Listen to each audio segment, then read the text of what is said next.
Are we surprised at all with what we saw today? I'm not.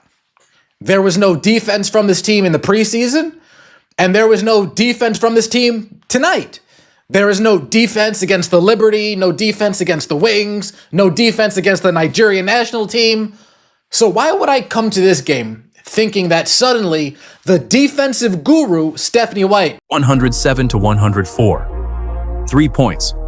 That is the difference between a celebration and a catastrophe. That is the difference between a comeback story and a nightmare. And today, on the most important day of Caitlin Clark's entire career, Indiana Fever chose the nightmare. But the final score is not even the most dangerous part of this story. Clark went down. Right there on the court, in front of a sold-out Gainbridge Fieldhouse, in front of millions watching on national television. The woman who fought through 10 months of rehabilitation, 10 months of watching her team struggle without her, 10 months of quietly rebuilding herself into the most dangerous player in this league, she went down on opening day. And the WNBA world stopped breathing. Because everyone watching knew exactly what was at stake. Everyone remembered 2025. Everyone remembered watching Clark disappear from the court game by game, injury by injury, until she was gone completely. And today, the day she was supposed to announce her return to the world, the universe handed Indiana Fever the most gut-wrenching three-point loss in recent memory with their franchise player limping off the floor. This is not just a basketball story anymore. This is the story of a generational talent being slowly suffocated by a franchise that cannot get out of its own way. And today proved it more brutally and more publicly than anything we have seen before. Let me take you inside exactly what happened at Gainbridge Fieldhouse today, because the sequence of events tells you everything you need to know about where this Indiana Fever organization actually stands right now. The game started with electricity. 60,000 fans on their feet.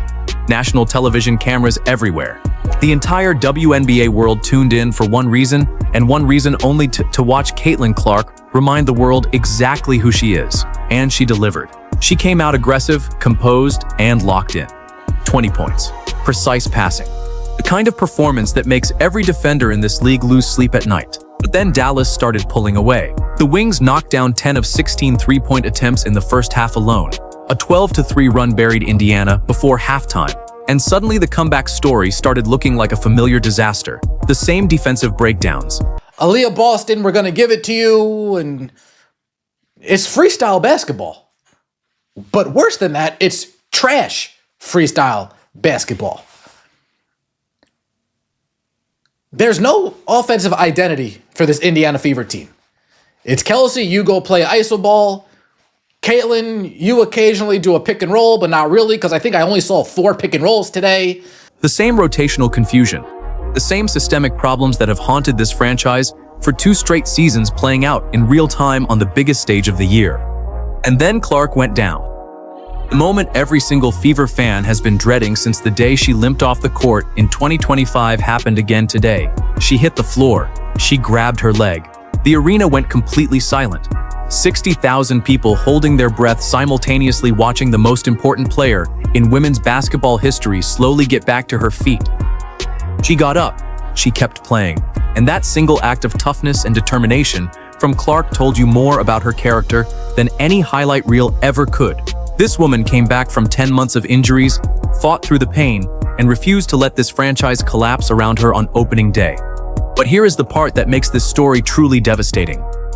It was not enough. Because while Clark was fighting through pain and willing this team to stay in the game, the rest of the roster was failing her in the most expensive way possible.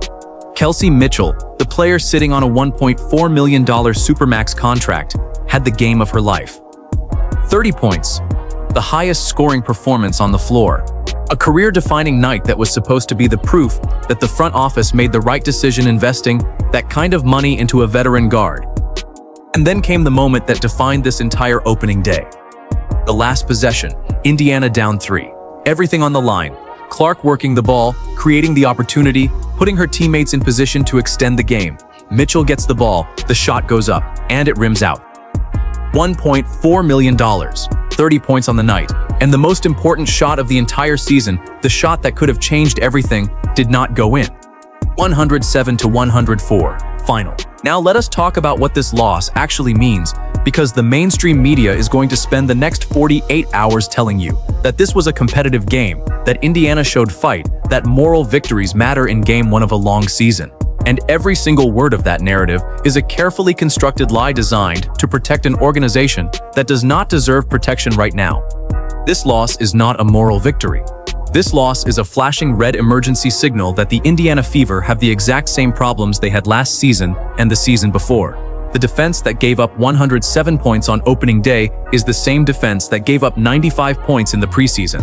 The rotational confusion that created wide-open threes for Dallas is the same rotational confusion that coaches have been promising to fix for 2 straight years. The dependence on Clark to generate every meaningful offensive possession is the same dangerous dynamic that leaves this team completely helpless the moment she is not at full strength.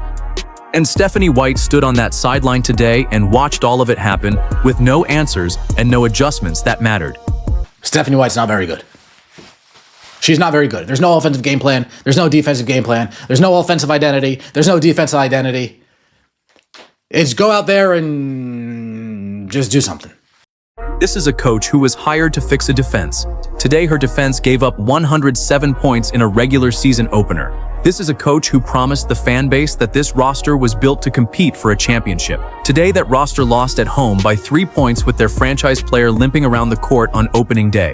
This is a coach who has been given every resource, every piece of talent, and every opportunity to prove that she belongs in this position. And today, she proved something very different. But here is the conversation that nobody in the mainstream media is willing to have tonight. The conversation about Caitlin Clark and exactly how long this franchise expects her to keep doing the impossible before they finally build something worthy around her. Clark came back from 10 months of injury. She scored 20 points on opening day while briefly leaving the game with what appeared to be a leg issue. She assisted. She defended. She competed at the highest level against a full-strength Dallas roster while carrying the weight of an entire organization on her shoulders. And she still lost. Because 20 points from Clark on opening day should not be enough to win a home game. Because a franchise built around the most marketable player in women's sports history, a player who turned a $90 million organization into a $560 million powerhouse, should have enough depth and enough defensive integrity to close out a 3-point game at home on opening day. They do not. And until the people running this organization face that uncomfortable truth directly and honestly, nothing is going to change. The losses will keep coming. The injury scares will keep happening. The fan base will keep getting angrier. And Caitlin Clark, the woman who single-handedly saved this league from irrelevance, will keep carrying an impossible burden while the front office posts congratulatory graphics and AI-generated hype essays on social media. The WNBA world is in full panic mode tonight. Not because Indiana Fever lost a game on opening day. Losing happens. Every team loses games. The panic is deeper than that. The panic is about what this loss represents. The panic is about watching Clark exit the game briefly with an apparent injury and realizing that this franchise has still not built the kind of team that can survive without her for even a few minutes. The panic is about watching a $1.4 million investment miss the most important shot of the season. The panic is about watching Stephanie White run out of adjustments in a 3-point game at home. The panic is about the very real and very terrifying possibility that 2026 is going to look exactly like 2025 and 2024 before that. Indiana Fever, you have the most valuable player in the history of women's professional sports. You have a player who came back from career-threatening injuries and competed at the highest level on opening day while the entire world watched. You have a player who deserves a championship-caliber team around her. You gave her a 3-point loss and an injury scare instead. The clock is running.